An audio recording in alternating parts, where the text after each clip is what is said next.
So that was a fun lesson for lesson 2. I like that example, and you guys did a great job with it. So now we're going to move on to another component, and pretty soon we're actually going to start digging into the Magento code. But these concepts are sort of the underpinnings of Magento. So all of these big areas we're discussing, and you could really look into them a lot more on your own. But a lot of these areas that we're discussing, you have to know that the system's there, that these are all in operation sort of underneath, in between, and around Magento. So on to the next thing, Magento's modularity and its module-based architecture.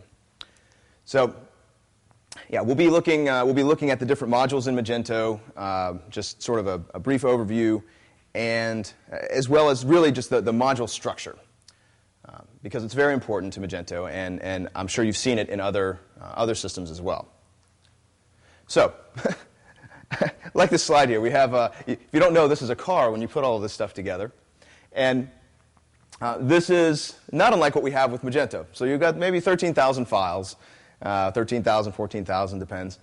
And you have all of them, and when you assemble them together, well, you get this thing that you can drive around in. Yeah, it's the same kind of concept with Magento. So hopefully you understand that this is what we're talking about with modules. Now, what you could do is you could gather like components together, and maybe those things would make part of the car that on its own wouldn't really be useful, but again, they're related in function. Maybe you take the wheels and the axles, etc. You get the idea. So, yeah, ta-da, we get this, instead of a big heap of parts. Sometimes you might feel like this is going on, but hopefully we'll help you get through the code so you can really make sense of all of these disparate files. So, all right, let's talk about module guidelines. So, some of you, again, who are familiar with other module systems, modular-based systems, are going to be able to recognize some of these. But you should always consider these. And these are very, very important to remember when you are making your own module. So, ideally what happens is that a module, how a module functions sort of internally isn't tied too closely with too many other things in the system. Basically, your module should know very little about other modules, and likewise. And any time that you need to sort of connect modules together, you should do that through some kind of interface. Well, that's what we mean by keeping your module opaque. And again, as a guideline, you shouldn't directly reference another part of the application, or directly set up directly set a relationship with whatever it is that loaded the module. Let's see. Regarding these other things, I'll be responsible for managing their dependencies. Yeah, dependency injection is important.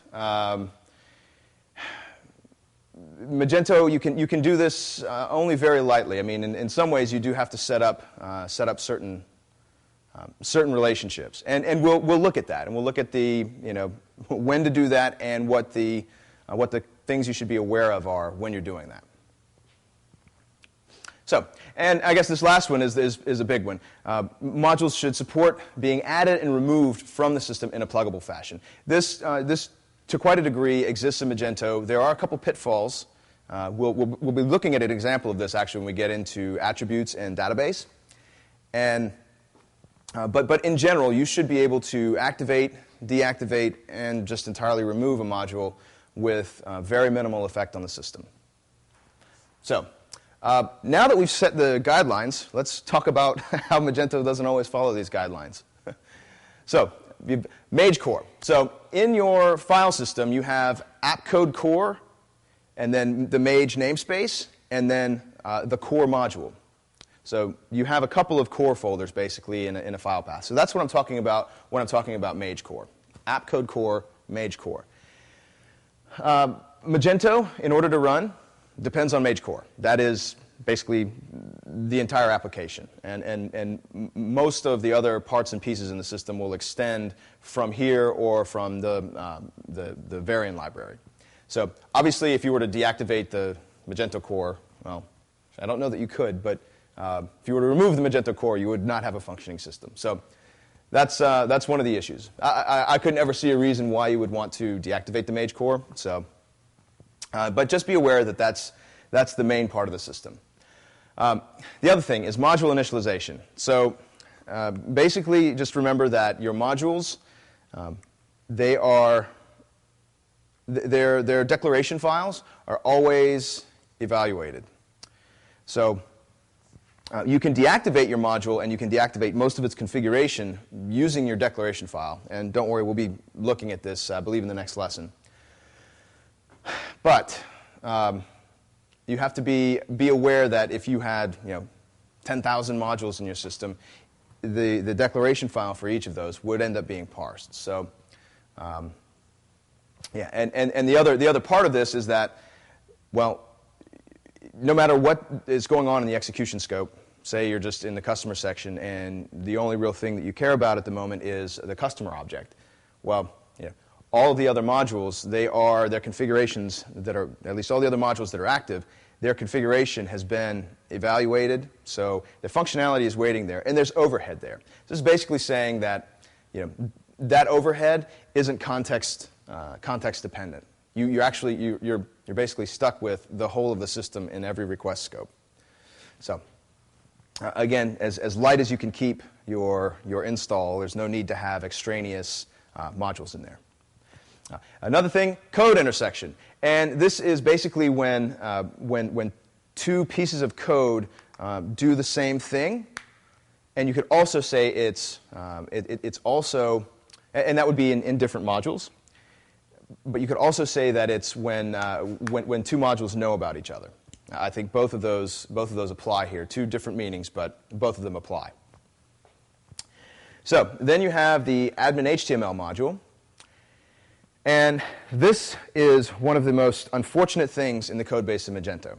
So these modules, which we'll be looking at in depth in just a minute.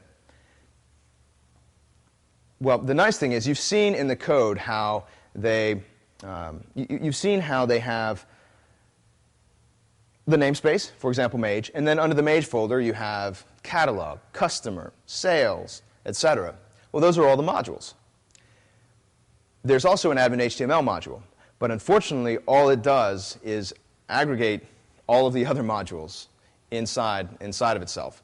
This was done really as based on an earlier limitation in Magento to get everything, all of the admin routes underneath the admin path. So which by default in Magento is admin. So site.com/admin. And that's why admin HTML module, in a way, contains all the admin functionality of all of the earlier modules. The cool thing is we can actually get around this now because there was a very simple and elegant fix that allows you to keep your admin HTML files under your module's directory, which is really how it should have been. So this is really unfortunate. We have a way around it, but you have to be familiar with how this exists. And we'll actually be building a complete admin view for a custom entity on Friday. So we'll actually show you what the newer implications, what the new implementations are for this in a module. And then the other thing, the last thing, is the design integration. So the design integration just simply means that oftentimes if you need to change something functionally in your, if you have some sort of functional functionality, functional process inside of your module, inside of your PHP classes, well, you're probably going to have to be tying that to some sort of template in order for it to do anything.